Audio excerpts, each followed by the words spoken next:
আমাৰ এই আন্দোলন কাৰ্যসূচী 15 তাৰিখৰ পৰা ষ্টাৰ্ট হৈছে।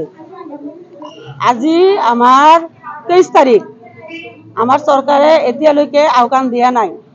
গতিকে আমি চৰকাৰৰ ওচৰত অনুৰোধ জনাওঁ যাতে অতি সোনকালে আমাৰ দাবীখিনি মানি লয়।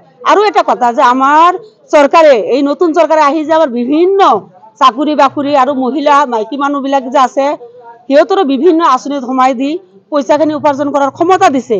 আমাৰ চৰকাৰত আমি মানে ধন্যবাদ জনাওঁ। গতিকে সব কামে আমাৰ চৰকাৰে ভাল কৰিছে। আমি বুকত হাত দি ক'ব পাৰোঁ সব কামে আমাৰ চৰকাৰে ভাল কৰিছে, কিন্তু এটা কাম অলপ দুৰ্বল কৰি ৰাখিছে।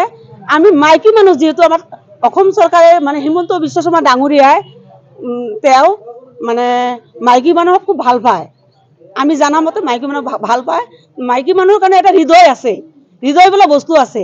কিন্তু সেই হৃদয়খন যদি আমাৰ হিমন্ত বিশ্ব শৰ্মা ডাঙৰীয়াই যদি আমাৰ কাৰণে খোলে, গোটেই অংগনবাদী কৰ্মী আৰু সহায়িকাৰ কাৰণে যদি অলপ খোলে, তেনেহ'লে আমিও নিজে সুখী হ'ম। অলপ মাননি নহ'লেও আমাক মজুৰি দিব লাগিব, আৰু মজুৰিও যদি নিদিয়ে আমাক মাননি যিমানখিনি দিলে আমাৰ সংসাৰখন ভাল কৰি চলিব সেইমতে আমাৰ দিলে হ'ব। আমি অসম চৰকাৰক আমি অংগনবাদী কৰ্মী সহায়িকাৰ ফালৰ পৰা ধন্যবাদ জনাইছোঁ। অতি সোনকালে যাতে আমাৰ এই আন্দোলনটো আমি গুচাই ল'ব পাৰোঁ আৰু আমাৰ দাবীখিনি অতি সোনকালে পূৰণ কৰিব। 15 তাৰিখৰ পৰা এই প্ৰতিবাদ কাৰ্যসূচী সমগ্ৰ অসমত চলি আছে। আমাৰ যি দাবী আছিল আমাৰ চৰকাৰে আমাক অতি শীঘ্ৰে সেই দাবীটো আমাক পূৰণ কৰিলে আমি বহুত নথৈ আনন্দিত হ'ম। কিন্তু আজিলৈকে আমাৰ এই মানে অসম চৰকাৰ আৰু লগতে আমাৰ এই বিত্তমন্ত্ৰী অজন্তা নেওগ ডাঙৰীয়ানী তেখেতে আওকাণ কৰা নাই। গতিকে আমি বহুত পৰিতাপৰ কথা, বহুত দুখৰ কথা।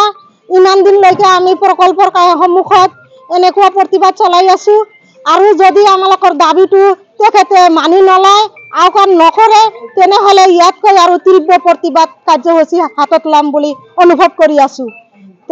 গতিকে অতি শীঘ্ৰে যাতে আমাৰ অসম চৰকাৰে আমাক লৈ চকু মেলি দেখে।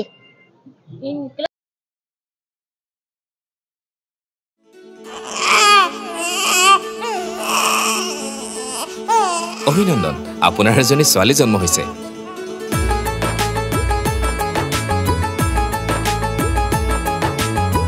লাহি পাহি এজনী